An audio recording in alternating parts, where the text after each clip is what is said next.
E aí galera, salve, estamos aqui começando mais uma aula de mecânica para ensino superior e dando continuidade para o nosso módulo de rotação, o movimento de corpos em torno de um eixo de rotação fixo. A gente vai ver então a noção aqui de energia cinética na rotação e então um movimento de inércia, que é uma coisa que decorre da dedução então da energia cinética, certo?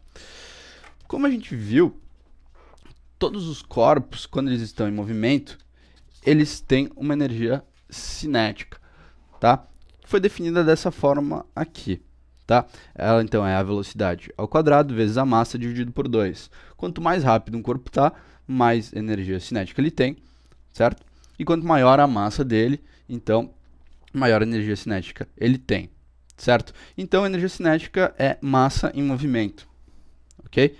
Então quanto mais massa um corpo tem, mais energia cinética a gente tem que dar para ele, para conseguir fazer ele atingir então uma certa velocidade v, certo? É como a gente está empurrando alguém de bicicleta, se a pessoa é muito pesada, ela tem muita massa, a gente tem que transferir muita energia para ela atingir a mesma velocidade que alguém com uma massa menor iria atingir, certo? A gente pode então empurrar com bem menos energia, passar bem menos energia para essa pessoa e ela vai atingir uma velocidade mais alta se ela tem uma massa menor, certo? A mesma coisa acontece para corpos em movimento, certo?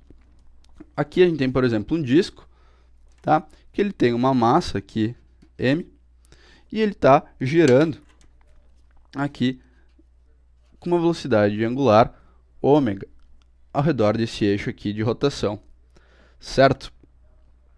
Só que com essa expressão que a gente tinha definido para energia cinética, a gente não tem exatamente como encontrar qual que é a energia cinética total desse sistema. Por quê? Porque aqui a gente tem uma velocidade linear, certo? A gente não pode simplesmente substituir nessa expressão v por ômega, porque essa parte aqui do disco, ela vai ter uma certa velocidade angular, que como a gente já... uma certa velocidade linear, desculpa, como a gente já viu, vai ser v vezes ômega r. Então, aqui quando o r for todo o comprimento do disco, a gente vai ter uma certa velocidade linear, que é bem maior do que, por exemplo, se a gente tivesse aqui um ponto na metade. Aqui, um R2, por exemplo, na metade do círculo. Aí ele vai ter, então, aqui uma outra velocidade, certo? Que vai ser menor, por exemplo, uma V2, dividida, que então vai ser menor do que a velocidade na ponta do disco, até que no centro do disco a gente sabe que o corpo não está se movendo, então que essa parte do disco não está se movendo, e a gente tem uma velocidade de v aqui que então é igual a zero, certo? Então aqui esse corpo ele tem diversas velocidades, ele está distribuído no espaço, tá? E ele tem cada partícula que compõe esse corpo tem uma velocidade cinética diferente, uma energia cinética diferente. A gente não tem como definir assim simplesmente toda a energia cinética do corpo, certo? Mas a gente sabe que ele tem uma energia. Se a gente botar um disco desses para rotacionar em torno de um eixo, a gente está transferindo energia para esse corpo aqui e a gente sabe que ele vai ter uma certa energia cinética associada, certo? Então a gente tem que definir uma estratégia então de como chegar na expressão então para essa energia cinética. Como é que a gente vai fazer isso? A gente vai transformar esse disco que está girando em várias partículas. A gente vai considerar infinitas partículas aqui para esse corpo, certo? Aqui, por exemplo, a gente tem uma partícula aqui a uma certa distância do eixo de rotação. Aqui é uma vista superior, então vista de cima aqui do disco. A gente tem aqui, por exemplo, uma partícula, e aqui a gente vai ter outra partícula, certo? Que ela está, então, toda essa partícula aqui está à mesma distância do eixo aqui de rotação, toda essa aqui também está à mesma distância aqui do eixo de rotação. Então, aqui, por exemplo, se a gente tem que essa aqui tem uma massa m1, certo? E ela está a uma distância aqui r1 do centro do círculo. Aqui a gente pode ter, por exemplo, uma massa 2 e está a uma outra distância aqui, então, R2 do centro do círculo. E a gente pode, então, definir a energia cinética de todo esse sistema aqui como sendo a soma, então, da energia cinética de cada uma dessas partículas. Ou seja, a gente vai ter que K vai ser igual a 1 meio da massa vezes da massa 1, então, dessa primeira partícula, vezes a velocidade aqui, V1 dela,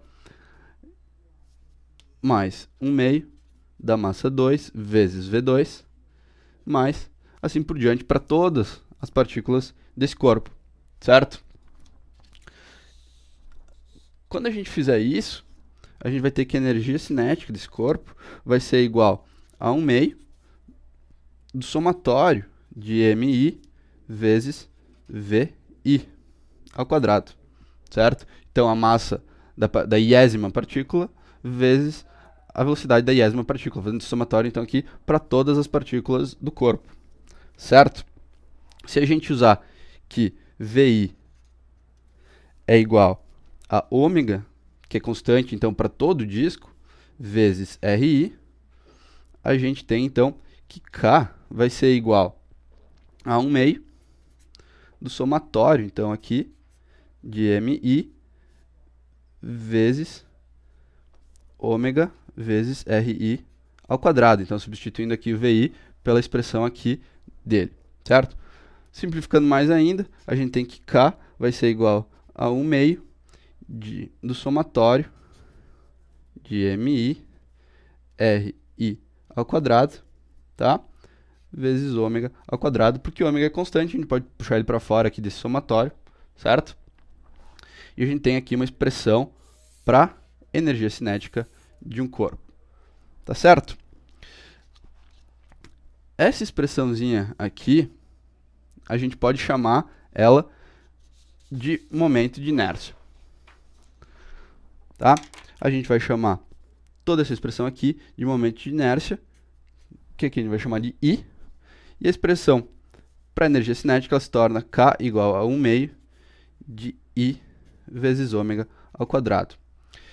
Se a gente relacionar com o caso linear, K igual a 1 meio de M vezes V ao quadrado, a gente tem que I representa aqui, então, a massa do corpo. Ou seja, a dificuldade que a gente tem de fazer um corpo girar agora em torno de um eixo. Esse I aqui, se a gente olhar como ele é calculado, tá? Aqui é para uma distribuição de partículas. Então, é como a massa do corpo está distribuída em relação a um eixo central, a um eixo de rotação. Só faz sentido a gente falar de um momento de inércia quando a gente sabe em relação a que eixo de rotação ele está sendo calculado, certo? Se a gente tivesse que toda a massa está próxima ao eixo de rotação, esse R ao quadrado aqui ia ser pequeno para todos os termos aqui M1, M2, M3, e o momento de inércia desse corpo ia ser pequeno, ia ser fácil fazer rotacionar um corpo que toda a massa está concentrada perto do eixo de rotação, certo? E quando o corpo está, então, com uma massa bem afastada, se a gente pegar uma barra, por exemplo, com bastante massa nas extremidades, vai ser difícil fazer ela rotacionar, certo? Porque R aqui ao quadrado vai ser grande, a gente vai ter que transmitir mais energia para esse corpo para fazer ele atingir uma energia cinética elevada, uma velocidade angular, então, aqui elevada, certo? A gente vai fazer, então, aqui na próxima aula, a gente vai ver como a gente calcula esse momento de inércia para corpos que não são, então, partículas, que são corpos contínuos, uma distribuição contínua de massa, certo? Espero que vocês tenham entendido até aqui e até a próxima.